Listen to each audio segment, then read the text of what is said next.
안녕하세요. 저는 일산에 사는 30대 남자입니다. 제가 더 이상 저와 같은 피해자가 생기지 않았으면 좋겠다고 생각해서 익명의 힘을 빌려 이곳에 글을 올리게 되었습니다. 저는 여기에 올라오는 사연들을 읽는 것으로 하루를 시작하곤 했었는데요.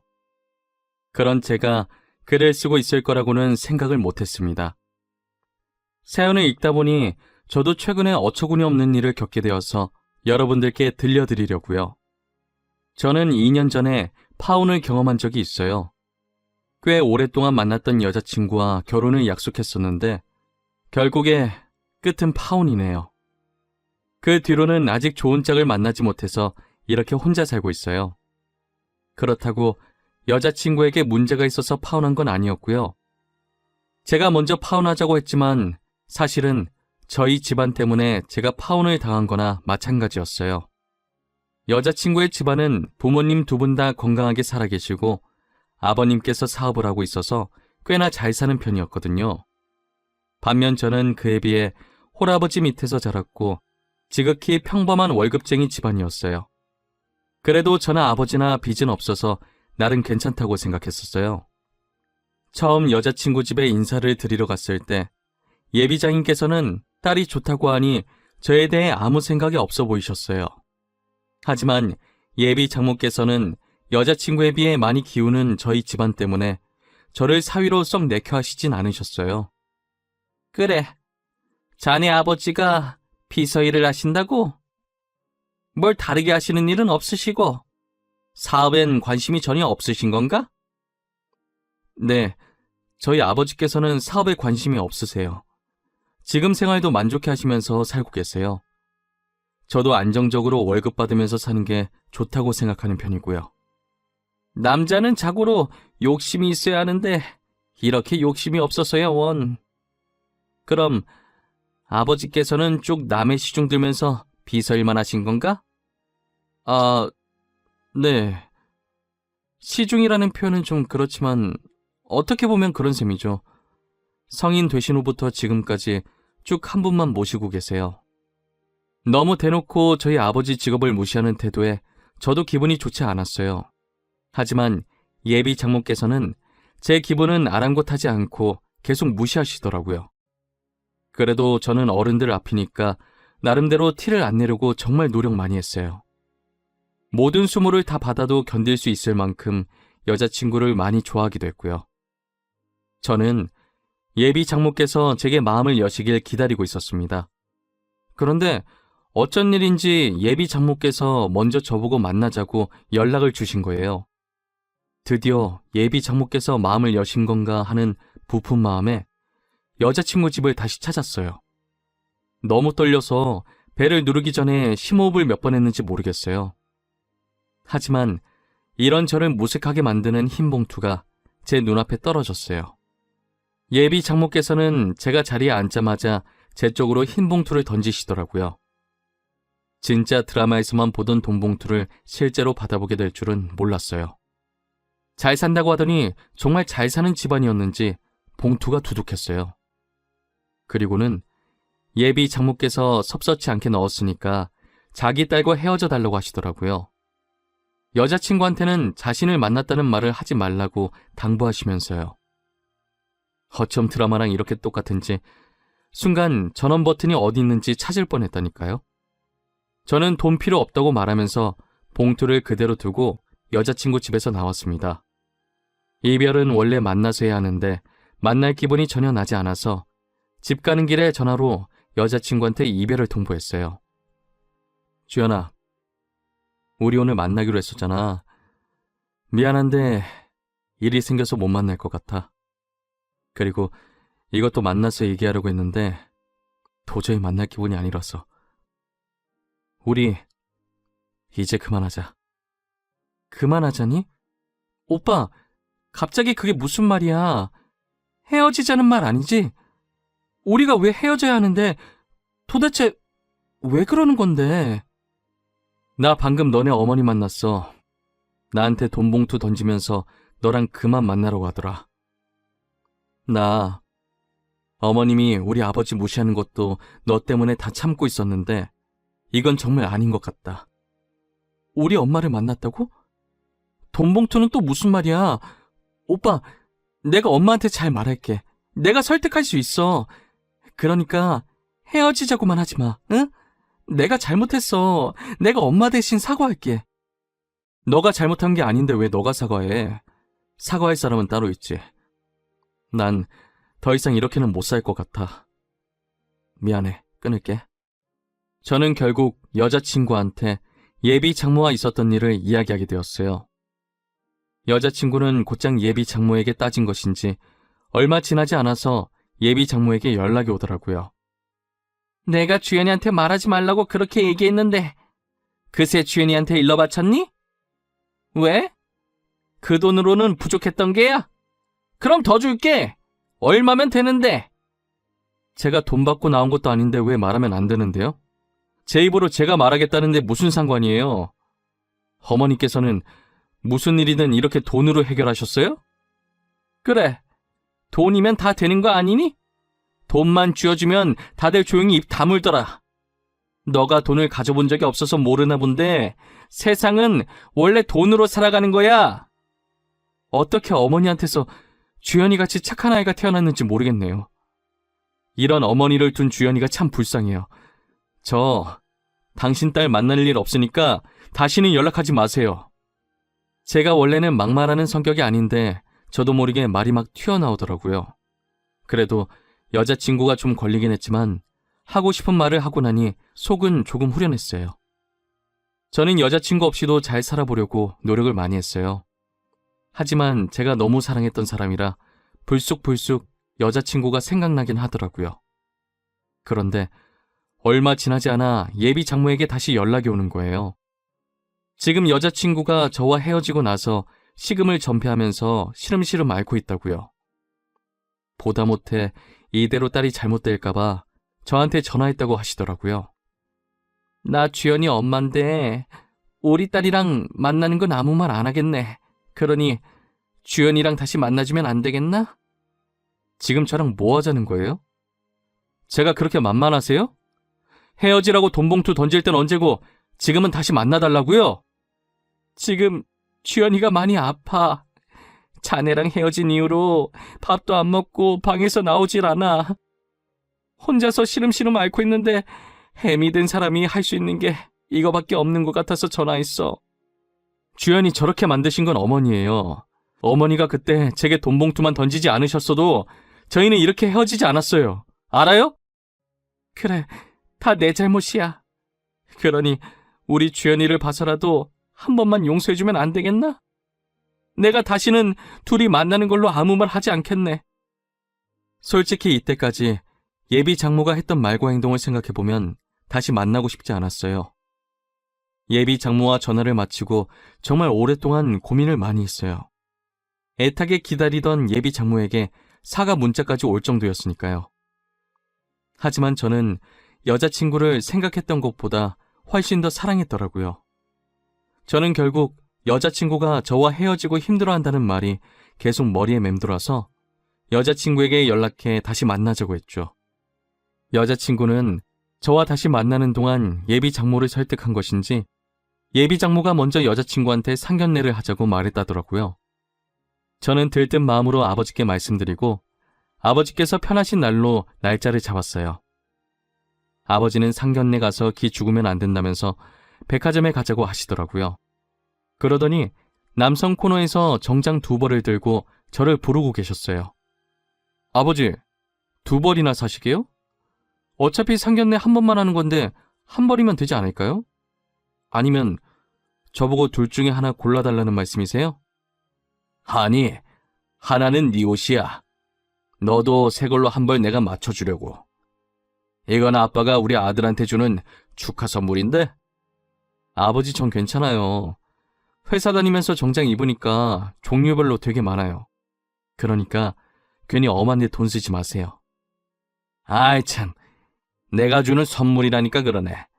그리고 엄한 데 쓰는 게 아니라 우리 아들한테 쓰는 건데 아들이 이거 안 받아주면 나 진짜 서운할 것 같아. 우리 이렇게 맞춰서 상견날에 입고 가자. 어찌 된 게 저보다 아버지가 더 들뜬 것 같았어요. 그래도 아버지 기분이 좋아 보이시는 것 같아 저도 덩달아 기분이 좋아졌어요. 이때까지 예비 장모와 있었던 안 좋은 일들은 다 잊고 새 출발할 수 있을 것만 같았어요. 하지만 이런 기대도 한순간에 짓밟아버린 사람이 있었어요. 바로 문제의 예비 장모입니다. 상견례 날 예비 장모는 약속 장소에 들어온 순간부터 표정은 좋지가 않았어요. 상견례 내내 어딘가 불만 가득한 표정으로 일관하셨죠. 그러면서 저희 아버지께 형편이 넉넉한 자기들이 집을 해올 테니 저희는 자기가 보내주는 리스트 보면서 혼수를 해오라고 하시는 거예요. 그쪽 집안 사정을 생각해서 형편이 넉넉한 저희가 애들 신혼집을 해드릴게요. 그쪽에서는 저희가 보내주는 리스트들 보면서 혼수를 해오시면 될 것 같네요. 아닙니다, 어머님. 제가 모아둔 돈이 있어서 괜찮습니다. 집은 저희 쪽에서 해오겠습니다. 혼수도 어차피 둘이 살 거라 간단하게만 하면 될 것 같습니다. 뭐야? 꼴에 자존심은 있는 거야? 그렇게 무리하지 않아도 돼. 우리가 알아서 다 해줄게. 그리고 혼수도 자네 형편 생각해서 비싼 건 내가 미리 다 뺐어. 장모님, 계속 저희 집안 형편 들먹이시는데 저희 거지 아닙니다. 월급쟁이라고 무시하시는데 저희 빚도 없고요. 오히려 월급 받으면서 모아둔 돈도 집 사고 남을 정도로 있습니다. 그럼 뭐해? 남의 일 뒤지다꺼리 하면서 받은 코 묻은 푼돈일 텐데. 괜히 자존심 부릴 거 없다니까. 자존심이 밥 먹여주니? 저와 예비 장모가 하는 말을 들은 아버지의 표정이 살짝 좋지 않았습니다. 예비 장모는 아버지의 표정이 변한 것이 오히려 재밌었나 봐요. 제 자존심 들먹이면서 저를 더 자극하려고 들더라고요. 제가 맞받아치려고 하는데 저희 아버지께서 지금 뭐 하시는 거냐면서 지금 이게 상견례를 하러 온 것인지 사람을 가지고 놀려고 온 것인지 따지기 시작하셨어요.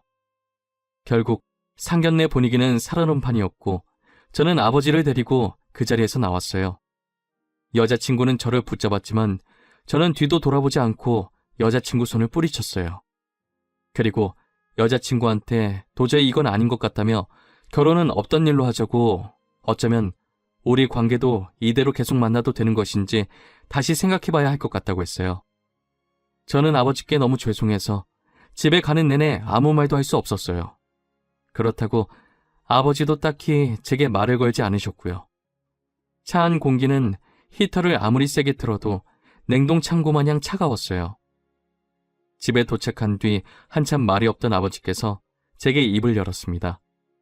준우야, 결혼은 둘이 좋아서 오로지 둘만 보고 하는 거라 내가 뭐라고는 하진 않겠지만 예비 장모를 보니 결혼하고 나서 너가 너무 시달릴 것 같아서 걱정이구나. 저도 오늘 겪어보니 결혼은 아닌 것 같아요. 이미 여자친구한테는 파혼하겠다고 말해놨어요. 괜히 저 때문에 이런 수모를 겪은 것 같아서 죄송해요. 네가 죄송할 게 뭐가 있어? 네 잘못도 아닌데. 오히려 내가 너한테 미안하지. 부유한 가정에서 태어났어야 했는데 내가 정말 미안하구나. 그게 무슨 말씀이세요? 전 아버지 아들인 게 정말 자랑스러워요. 그러니까 그런 생각 다시는 하지 마세요. 아셨죠? 제가 파혼한 후에도 아버지는 하시던 비서일을 꾸준히 계속하셨어요. 그런데 아버지께서 모시던 회장님이 이제 나이가 많으셔서 그런지 체력이 예전 같지 않아서 회사를 누군가에게 물려줘야 하는 상황이었나 봐요. 하지만 회장님은 평생을 자식 없이 아내분과 단둘이 살았어서 물려줄 자손이 없었어요. 회장님께서는 회사를 믿고 맡길 수 있는 사람이 아버지밖에 없다면서 아버지께 자신의 뒤를 이어주면 안 되겠냐는 제안을 하셨다고 하더라고요. 아버지는 그 제안을 아직 받아들이지 못하고 제게 고민 상담을 하시더라고요. 아버지, 그 회사는 아버지 인생의 절반을 바친 회사 아니에요? 회장님 옆에 있으면서 보고 배운 아버지가 회사를 제일 잘할 거 아니에요? 그렇긴 하지. 내가 회장님 옆에서 보필한 지가 무려 30년이 넘었으니까. 거의 첫 설립 때부터 내가 늘 회장님과 함께 했었지. 그러니까요. 회장님만큼이나 회사를 잘하는 직원은 아버지밖에 안 계실 거예요. 그러니 회장님도 아버지께 믿고 회사를 맡기시려는 게 아니겠어요? 천천히 잘 생각해 보세요. 저는 아버지께 너무 성급하게 받지도 거절하지도 말라고 당부드렸어요. 충분히 생각을 하신 후에 결정하셔도 늦지 않다고 말이에요. 아버지는 오랜 고민 끝에 회장님의 제안을 받아들이기로 하셨어요. 그렇게 회장님이 되신 아버지는 거만해지지도 않고 오히려 예전보다 더 검소하게 사셨어요. 직원들 복지도 챙길 수 있는 건 아낌없이 다 챙겨주면서 퇴사율 0%를 기록하셨죠. 아버지께서 회사를 받으신 후로 더 승승장구했습니다. 가끔 전 회장님께서 놀러 오시면 흡족해하면서 역시 자신이 사람을 잘 봤다며 칭찬해 주시곤 하셨어요. 그러다 아버지는 회사에서 예상치 못한 사람을 발견하게 되었어요. 그건 바로 저의 전 예비 장인이었는데요. 로비에서 시끄러운 소리가 들리는 것 같아서 아버지께서 가던 길을 멈추고 고개를 돌리셨대요. 그런데 예비 장인이 로비에서 회장님 좀 만나게 해달라면서 애원하고 있었다고 하더라고요. 그래서 아버지께서 무슨 일인가 싶어서 그쪽으로 다가가셨대요. 도대체 무슨 일이시길래 여기서 이렇게 시끄럽게 소란을 피웁니까? 하실 말씀이 뭔지 저한테 한번 말해보시겠어요? 당신... 혹시 회장님 어디 계신지 아십니까? 이게 비서한테 할 말은 아니고 급히 중요하게 회장님께 직접 해야 할 말이 있어서 그럽니다. 네, 급히 중요하게 저한테 말씀하세요. 제가 바로 이 회사 회장 되는 사람입니다. 그래서 할 말이 무엇인가요? 저도 바빠서 얼른 들어가 봐야 하는데. 당신이 회장이라고요? 거짓말 치지 마세요. 빚을 하는 것 뻔히 아는데 어떻게 당신이 이 회사 회장이란 말이에요? 이분이 저희 회사 회장님 맞으십니다. 제가 여기 계신 회장님 비서고요. 혹시 자리가 불편하시면 위층 회장실로 안내드리겠습니다. 그러면 다름이 아니라 저희 회사 투자권으로 계약한 게 있었는데 이번에 계약이 만료되면서 재계약이 불발됐습니다. 그래서 제가 직접 회장님을 만나 뵙고자 이렇게 찾아오게 되었습니다. 그래요. 저는 처음 듣는 일인데 일단 알겠습니다. 서류 잘 검토해 보도록 하지요. 그럼 사장님께서는 이만 돌아가 주시면 감사하겠네요. 예비 장인은 제 차 잘 봐달라면서 인사하고 돌아가셨다고 하더라고요. 아버지께서는 모든 일을 혼자 결정하지 않으셨던 분이시라 이번에도 제게 의논을 하시더라고요. 아들아, 내가 어떻게 해야 하는 걸까? 지난 날은 다 잊고 재계약을 해줘야 하는 것일까? 아니면 그냥 이대로 모른 척 해야 하는 걸까? 아버지, 절대 재계약해주지 마세요.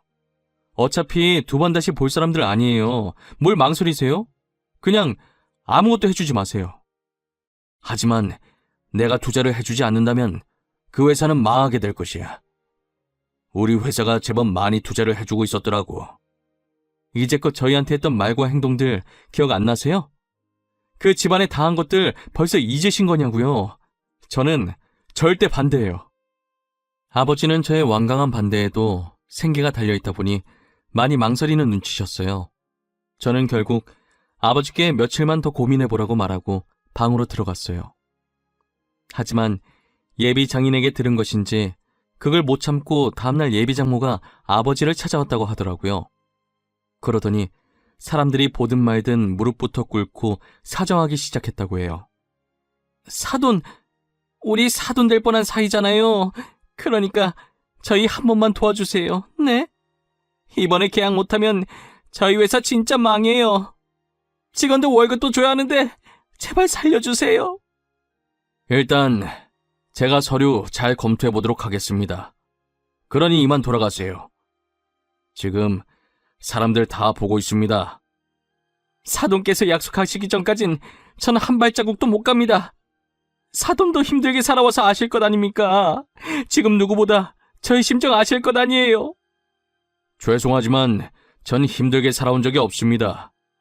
누가 보면 저희가 가난뱅이였는 줄 알겠어요. 단지 월급쟁이라서 힘들게 살았을 거라고 생각하십니까? 지금 힘들어 보이시는 건 그쪽인 것 같네요. 사돈, 그쪽이라니요. 아무리 제가 지금 사돈 바지가랑이를 잡고 빌고 있다지만 말 정말 섭섭하게 하시네요. 그쪽이 뭡니까, 그쪽이? 제가 그쪽이라고 하니까 섭섭하세요? 제가 비서일 한다고 했을 때 이미 그쪽으로 호칭 정리 끝난 것 아니었나요? 정말 변하신 게 하나도 없으시네요. 아버지는 솔직히 예비 장모께서 사람 다 보는 앞에서 무릎을 꿇길래 순간 마음이 약해지셨다고 해요. 하지만 제가 했던 말이 떠오르면서 그때의 수모가 생각나는 동시에 변하지 않는 예비 장모의 태도가 아버지 마음을 돌리는데 한몫한 것 같았어요. 울면서 빌어도 모자랄 판에 저렇게 목에 핏대 세우면서 따지고 들고 있으니 돈으로 흥한 자, 돈으로 망하게 만들고 싶다는 생각이 들었다고 하더라고요. 그래서 결론은 아버지께서 재계약을 하지 않으셨다고 합니다. 투자를 받지 못한 예비장인의 회사는 그렇게 직원 월급도 못 주고 망하게 되었다고 하더라고요. 아버지도 자신이 그렇게 독한 면이 있었는지 몰랐다고 하더라고요. 저는 예비장인이 그렇게 된 것이 아버지 탓이 아니니까 너무 개의치 말라고 했어요. 이렇게까지 된 건 다 자기들 업보 아니겠어요? 뿌린 대로 거둔다는 말이 있잖아요. 예비 장인 장모가 뿌린 씨가 딱 그 정도라는 거예요. 인생이 어떻게 흘러갈지는 한 치 앞도 알 수 없는 거예요. 저희 아버지처럼 한순간에 대박이 날 수도 있는 것이고 예비 장인 장모처럼 한순간에 쪽박을 찰 수도 있는 것이죠. 여러분들은 남을 무시하지 말고 서로의 가치를 인정해 주셨으면 좋겠어요. 그렇다면 언젠간 기적이라는 것이 일어날 수도 있답니다. 지금까지 저의 이야기를 들어주셔서 감사해요. 추운 겨울 따뜻하게 보내시고 이 시국 같이 이겨내 봅시다. 늘 행복하세요.